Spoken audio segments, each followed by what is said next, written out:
लेकिन मैं राहुल जी से सवाल पूछ रहा हूं, मैं प्रियंका जी से सवाल पूछ रहा हूं, आपने ट्वीट क्यों नहीं किया? क्या मोहब्बत की दुकान की जो बात कर रहे थे हम लोग, वो मोहब्बत की दुकान में ये जुनैद और नासिर नहीं आते हैं? उस दुकान का हिस्सा नहीं है वो?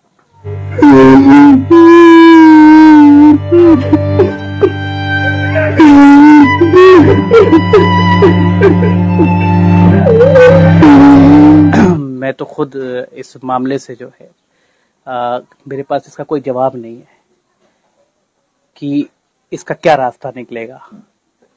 बस मेरे पास एक ही जवाब था जो मैंने कल रात भर सोचा और आज मैं दे रहा हूं कि मैं कांग्रेस पार्टी की प्राथमिक सदस्यता से इस्तीफा दे रहा हूं आपके लाइव कैमरे पर, और अभी मैं अपना इस्तीफा राष्ट्रीय अध्यक्ष को भेज दूंगा।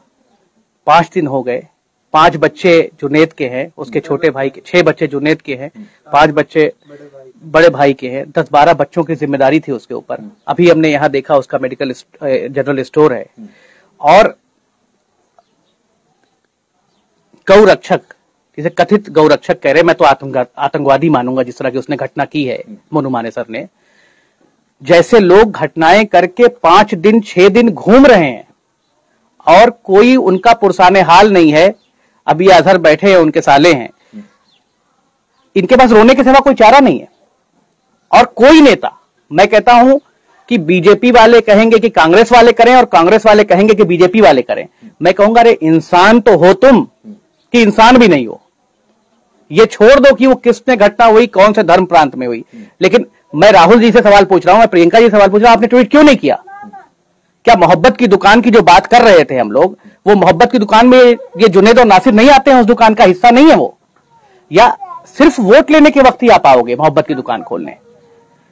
ये इतना शर्मसार है कि जब मुसलमानों के साथ इस तरह की चीजें होती हैं तो आप उन्हें अकेला छोड़ देते हो, उन्हें तन्हा छोड़ देते हो उनके हाल पे रोने के लिए। मैं कन्हैया लाल जी की घटना का जिक्र करूंगा। राजस्थान सरकार ने जो फुर्ती दिखाई थी, आज वो फुर्ती कहां है मुख्यमंत्री जी?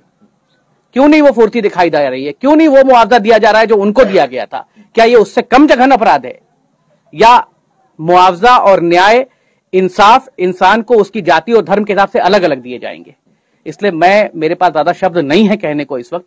मैं सिर्फ इतना ही कहूंगा कि ये जो हो रहा है ये बेइंतहा गलत हो रहा है, और इस मामले में जितनी दोषी हरियाणा की पुलिस है उतनी ही दोषी राजस्थान की पुलिस है जो कांग्रेस के अंडर में आती है। और इससे पहले पहलू खान के साथ भी ऐसा हुआ था, उनकी अलवर में लिंचिंग हुई थी, आज तक उसमें न्याय नहीं मिला।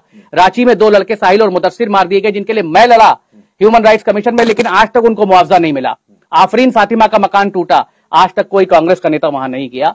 इस बात का मुझे मलाल है कि हम सिर्फ क्या वोट देने के लिए पैदा हुए हैं, या हमारा भी इस मुल्क पे उतना ही अधिकार है जितना किसी दूसरे का है।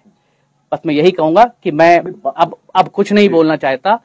मेरा इस्तीफा मैं भेज रहा हूं यहीं से खड़गे जी को, और मुझे लगता है कि मैंने 15 साल जिस विचारधारा के साथ काम करने की कोशिश की, वो मेरे 15 साल आज शायद बर्बाद हो गए इस कम को देख के, और अब मेरे पास कोई शब्द नहीं है कहने के लिए।